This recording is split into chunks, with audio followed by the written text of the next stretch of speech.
Goeiemôre.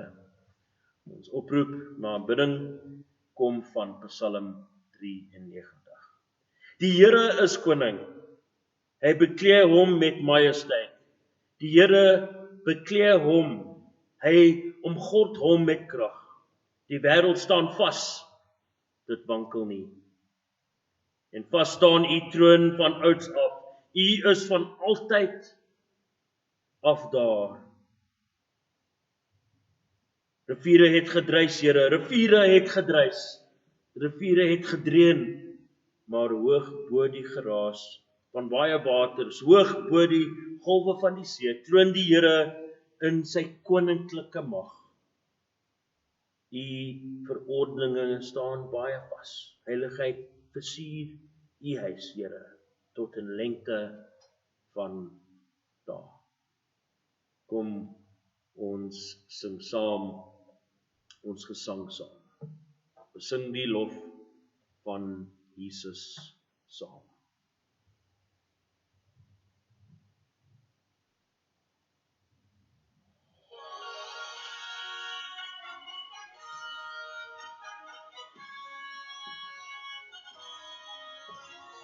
Sing die lof van Jesus saam, ook engele bring hom eer. Jy hemel, aarde roem sy naam, en dien hom, volg hom, loof hom. Christus is die Heer.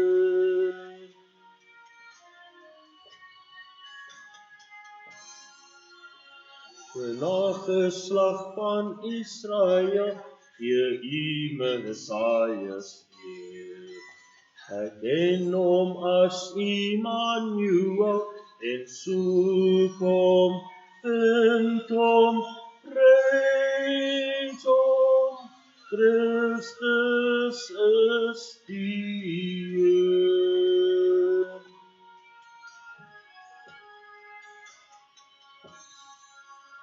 Die dwaaste mens aanvaar dit dat hy jou heil begeer. Begeer jou en sy gees sal jou laat loof en prys en jubel. Christus is die Heer. Hy wat as die oorwinnaar staan, kom op die wolke weer.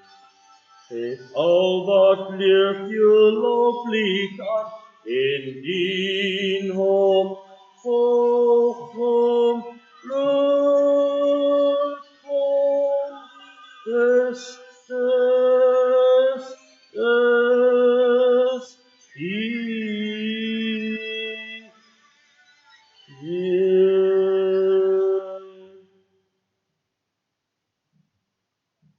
Amen. Kom ons bid saam.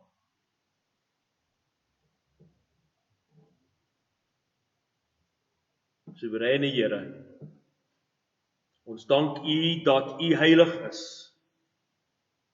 En ons dank U, Heer, dat ons vanoggend in U naam kan saamkom.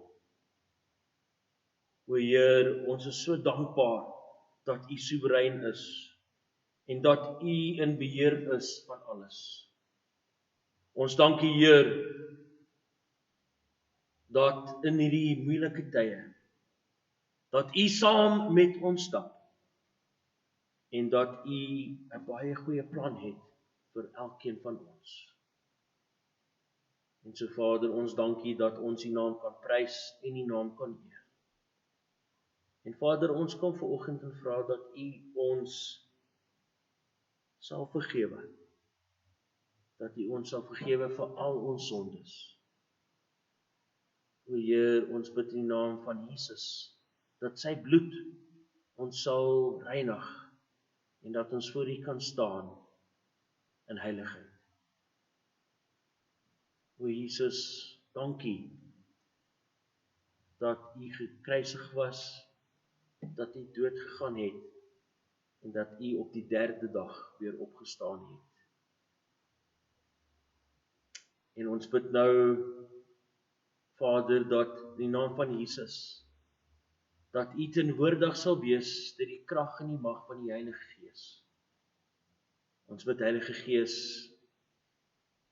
dat U vanoggend met ons sal praat, dat U vanoggend baie teenwoordig sal wees in ons aanbidding van Vader, Seun en Heilige Gees.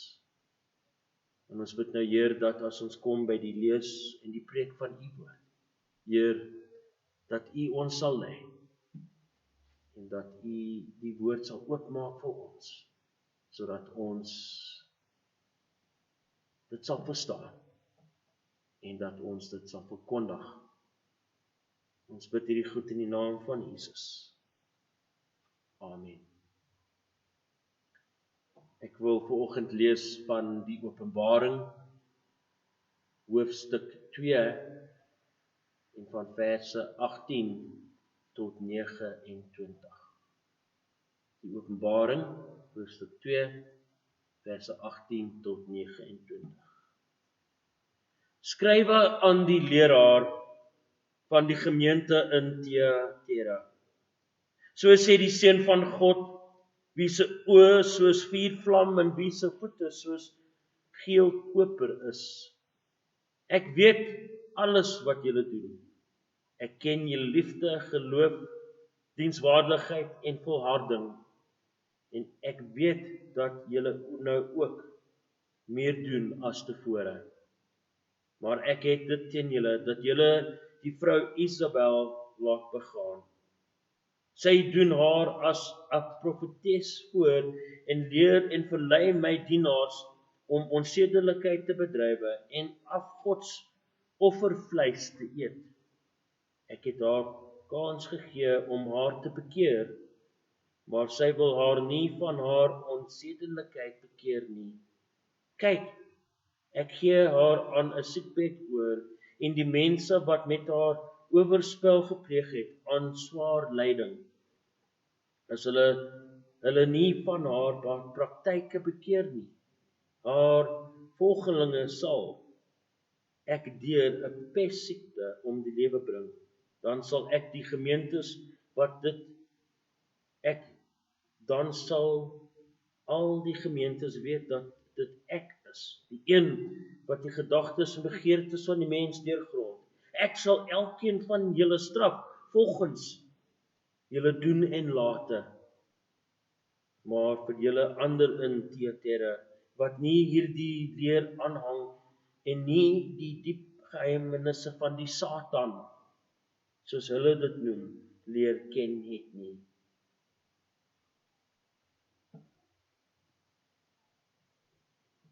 Ek lê op julle geen ander verpligting nie. Hou net vas wat julle het totdat ek kom.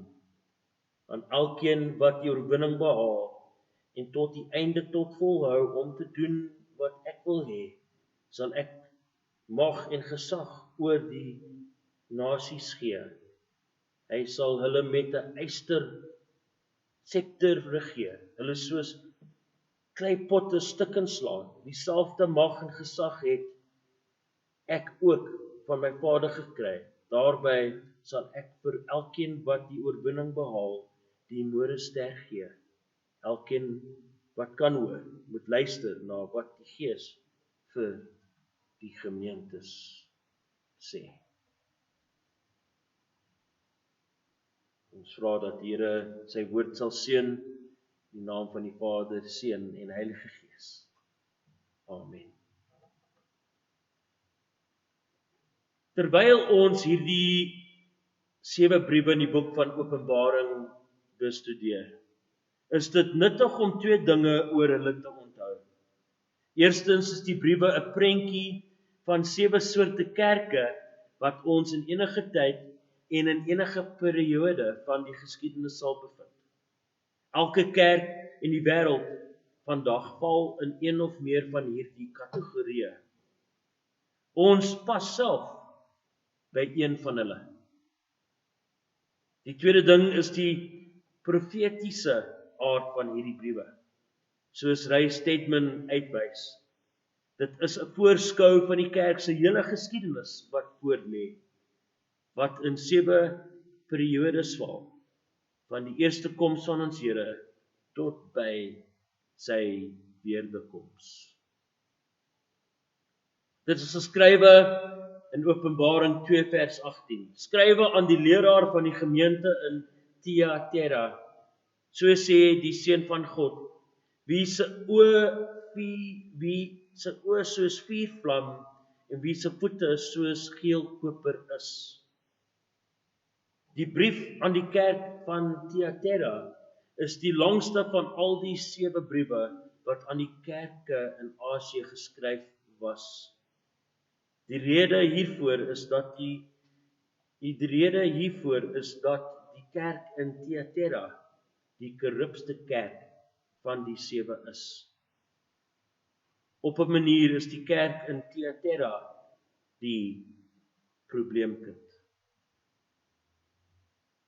Interessant genoeg, in hoofstuk 2 vers 18 word die titel die seun van God vir die eerste en die enigste keer in die boek Openbaring verklaar deur Jesus Christus, ons Here en Verlosser.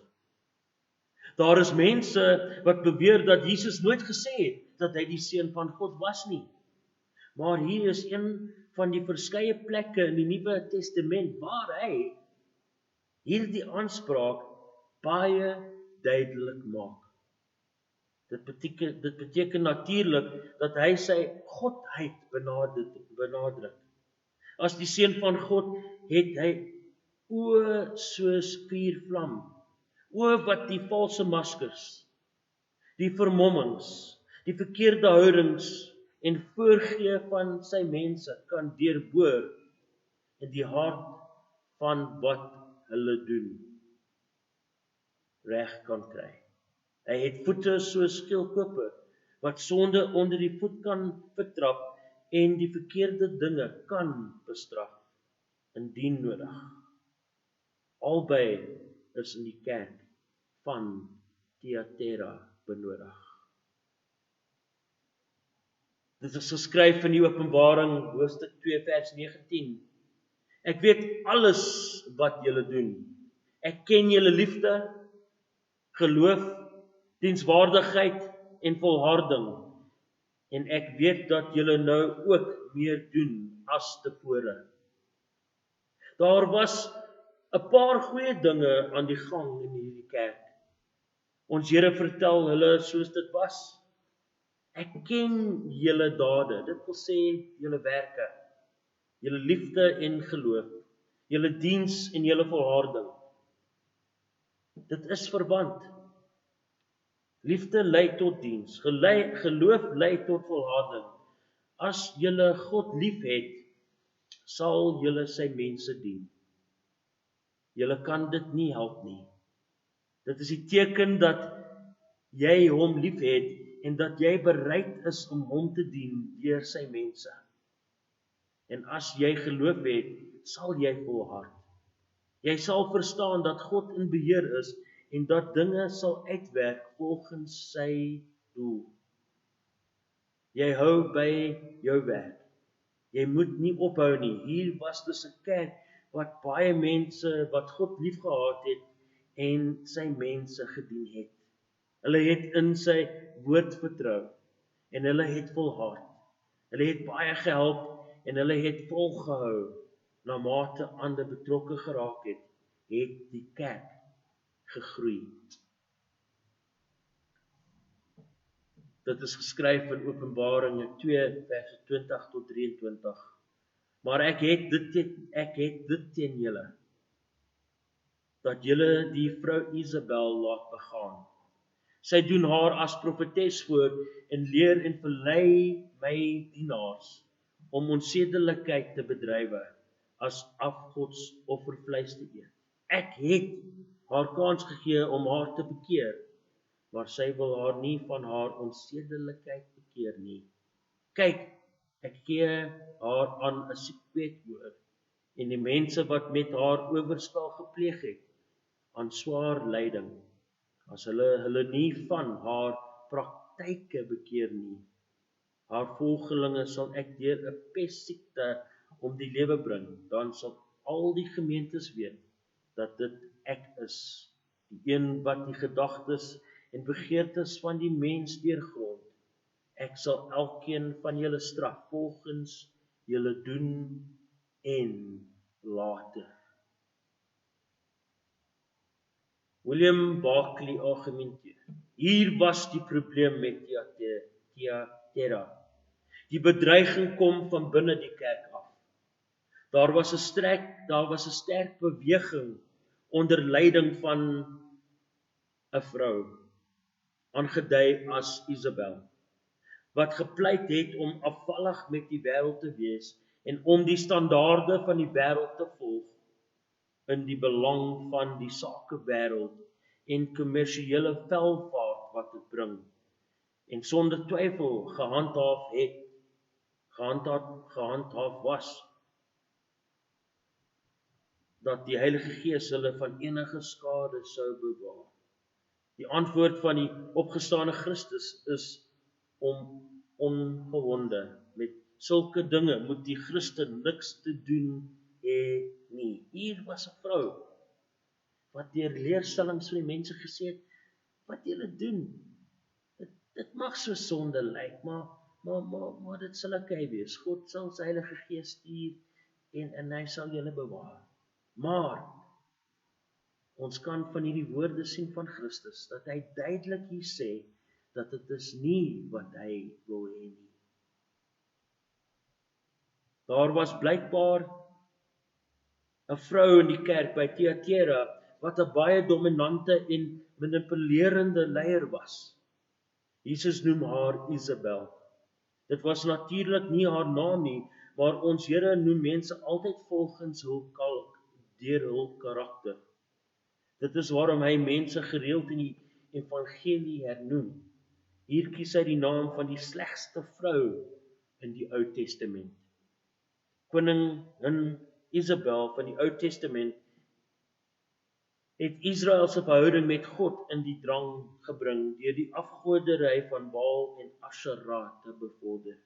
1 Konings 16 vers 31 tot 34, 1 Konings hoofstuk 18 vers 19, dan hoofstuk 21 vers 25 tot 26 en 2 Konings hoofstuk 9 vers 22. Net so het die valse profetes in Thyatira met die bynaam Isabel gesê dat haar volgelinge heidense godsdienstige praktyke moet akkommodeer. Haar sondes, seksuele onsedelikheid en die eet van voedsel wat aan afgode geoffer is soortgelyk aan die van die Belamiete en die Nikolate. Maar sy word verder gekritiseer vir valse profesie en valse leerstellings. Dit is moontlik dat die verwysing na seksuele onsedelikheid 'n figuurlike verwysing na afgoderry is. G.K. Beale verduidelik waarom dit vir die Christene in Thyatira moeiliker was om hierdie versoekings te weerstaan as Christene in baie ander dele van die Romeinse Ryk. Dit was veral problematies in Thyatira, aangesien die stad die ekonomiese middelpunt van 'n groot aantal welvarende handelsgilde was.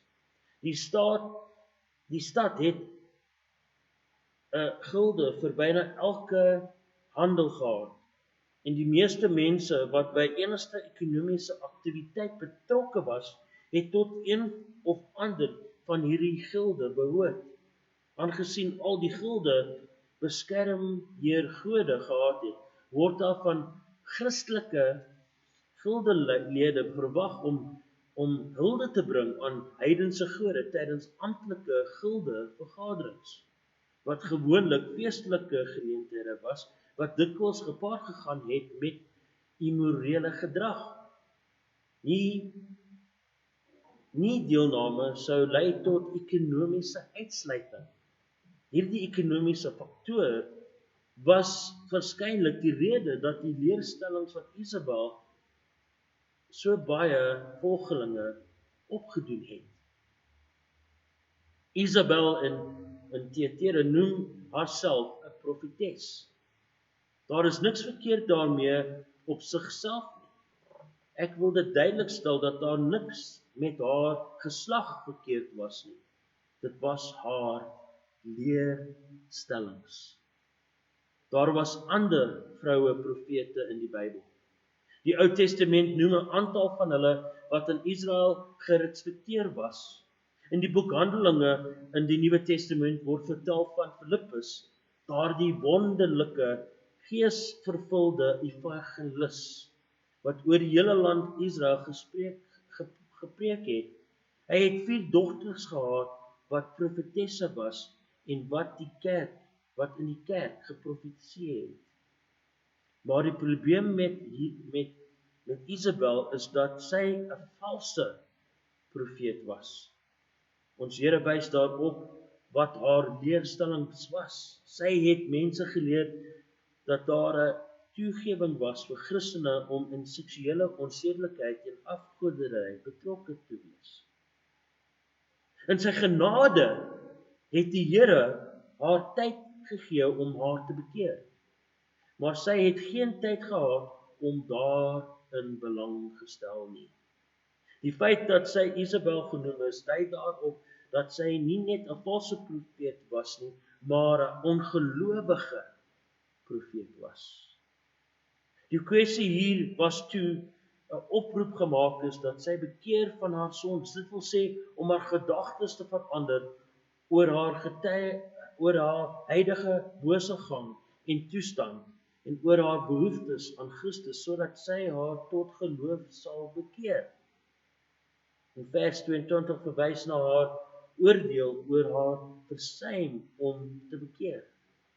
Terwyl dit verwys na 'n letterlike oordeel wat God oor hierdie vrou sou bring, vorm dit ook 'n profesie van die oordeel van die Here oor die kerke wat haar oorspellige vee volg, en die pyn van God se oordeel wat oor haar rebellie teenoor God. Laastens word daar geskryf in die Openbaringe hoofstuk 2, verse 24 tot 29. Maar vir julle ander in Theatera, wat nie hierdie leer aangang en nie die diep geheimenisse van die Satan, soos hulle dit noem, leer ken het nie, sê ek lê op julle geen ander verpligting nie. Hou net vas wat julle het totdat ek kom. Aan elkeen wat die oorwinning behaal en tot die einde toe volhou om te doen wat ek wil hê, sal ek mag en gesag oor die nasies gee. Hy sal hulle met 'n yster scepter regeer, hulle soos kleipotte stukkend slaan. Dieselfde mag en gesag het ek ook van my Vader gekry. Daarby sal ek vir elkeen wat die oorwinning behaal, die morgenster gee. Elkeen wat kan hoor, moet luister na wat die Gees vir die gemeentes sê. Die beloftes in hierdie verse is gebaseer op Psalm 2 verse 8 tot 9, wat in die 1ste eeu na Christus deur sowel Jode en Christene vertolk is as 'n beskrywing van die Messias. Daar word aan Christene beloof dat hulle saam met Jesus, die Messias, wat die morgenster is, sal regeer. Hierdie reël neem die vorm aan dat Christene deel sal hê aan die finale oordeel, saam met die leerskare van die hemel, aan die vernietiging van die goddelose. Verder kan nie gesê word watter rol die Christene in die finale oordeel gaan speel nie. Osborne noem dat om te sê dat die Christene die oggendster sal word, dat dit 'n paar verskillende dinge kan beteken. Dit kan beteken hulle deel in die heerlikheid wat aan Jesus die Messias gegee is, of hulle sal in sy teenwoordigheid wees, of hulle sal die nuwe era beerwe wat hul hoop vervul na die huidige tyd van verlange en verwagting. 'n ander moontlikheid behels 'n verklaring teen Rome. Romeinse legioene het die simbool van Venus, die oggendster, op hulle waandels gedra, om die Romeinse onoorwinlikheid uit te beeld. In hierdie konteks sou Christus sê dat die enigste finale soewereiniteit en mag by homself en sy oorwinnende volgelinge lê. Daarom ten slotte, hoe